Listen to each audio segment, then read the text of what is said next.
Welcome everybody to a look at a brand new Indicator release, and it is 1936's Desire. So this is directed by Frank Borzage, who I've not seen anything else from before, and it's a romantic crime comedy and drama film, and which clocks in at 96 minutes long. Stars the likes of Marlene Dietrich, who is in I've seen in 20 other films now. Favourites being the likes of Destiny Rise Again, Dishonored, and Shanghai Express. Stars also Gary Cooper, who I've seen in 8 other films. Other favourites from him being the likes of High Noon, Morocco, which also stars Dietrich, as well as Cloak and Dagger. So Madeleine steals a string of pearls in Paris and uses US engineer Tom, who is driving on his vacation to Spain, to get the pearls out of France. But getting the pearls back from him proves to be difficult without falling in love. So this is overall a fun and charming mix of its genres, which is primarily down to the two superb lead performances and the chemistry that they have between one another, as it is really rather convincing. The supporting cast is also good. There are some laughs throughout. It is well paced. The production is solid. The stealing of the pearls themselves that kicks off the plot is well executed. It is predominantly engrossing. It is overall entertaining, and yeah, it's just generally a really rather a fun effort overall. So yeah, highly recommend this if you've not seen this before. I do believe this was released alongside 2 other films from Indicator themselves. Um, those though didn't really rather pique my interest, so I'll rent those before I to see them, and then if I enjoy them enough, I will buy them. But yeah, this was right up my alley, especially due to the 2 leads who, like I said, seen in plenty of films before that I've enjoyed. Marlene Dietrich, for instance, has been in numerous films from the 30s, for instance, that I've enjoyed, especially with the likes of Joseph von Sternberg, who she collaborated with several times. So yeah, she's the main reason I jumped at the chance to get this film. So yeah, and it didn't disappoint, quite frankly. 4 out of 5 as far as I'm concerned. Obviously, it's not my favourite from her. I think Dishonored is slightly better, but yeah, still a really solid effort overall. So there's the printed disc that you get with it.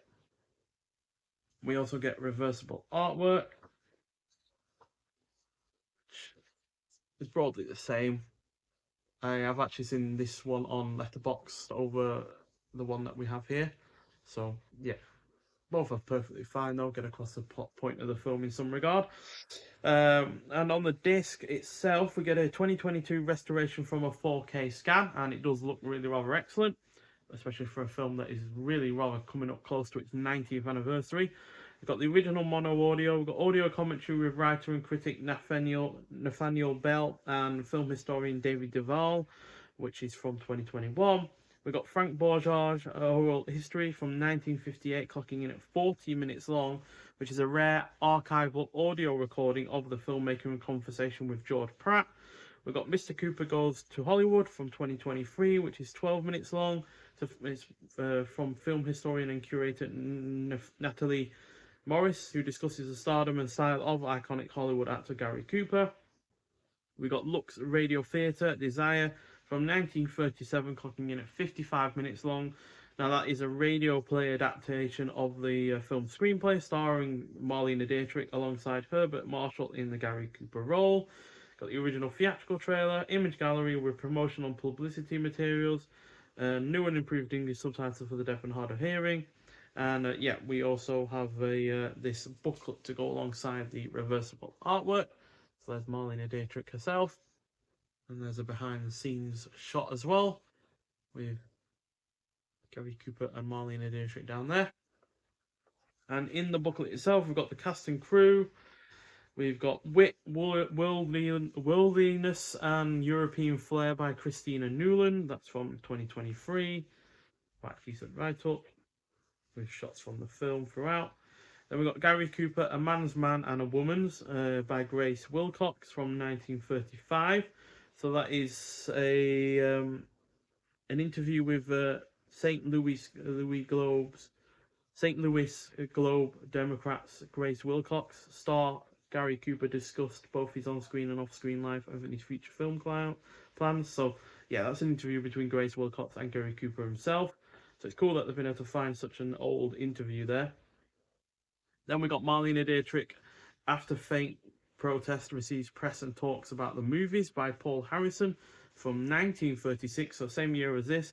Whilst popular with audiences, Marlene Dietrich had a notoriously fractious relationship with the press, during her earlier Hollywood career, as demonstrated in this Desire era interview with Charlotte News for Paul Harrison. So, yeah, she was quite a fiery person, to be honest, which is perfectly fine. You know, people should have their own agency and whatnot. And then you got some words from Frank Borzage by Peter Milne from 1922. So that is Peter Milne's 1922 publication, Motion Picture Directing: The Facts and Theories of the Newest Art, was one of the first books aimed at a general audience to discuss the role of the director within the nascent Hollywood studio system. In this chapter, Borzage, who had established himself as a prolific director over the previous decade, discusses his approaches. So yeah, that is again really interesting. That's an even older interview. That's 101-year-old interview there, and they've found interview excerpt from a book, but still that is really rather impressive. Then we've got a black and white poster on the inside as well. And then we've got about the presentation. So it's sourced from Universal's HD restoration, created from a 4K scan of a 35mm composite fine grain print in 2022. The film's original mono soundtrack was remastered at the same time. And yeah, the sound quality is really good. The picture looks excellent. And yeah, the film overall is really, really entertaining, engrossing, and just generally charming overall. So yeah, highly recommend seeing it if you haven't already, especially if you're into the same kind of period, like, romance, drama, crime, as well as comedy. If you're into any of those genres, this film mixes all of those really, really well. So yeah, you shouldn't have any issues in terms of tonal whiplash or anything like that, because it handles them perfectly. So yeah, but if you have seen this film before, I'd like to hear your thoughts on it. But nonetheless, thank you for watching, and I'll see you in the next one. Bye.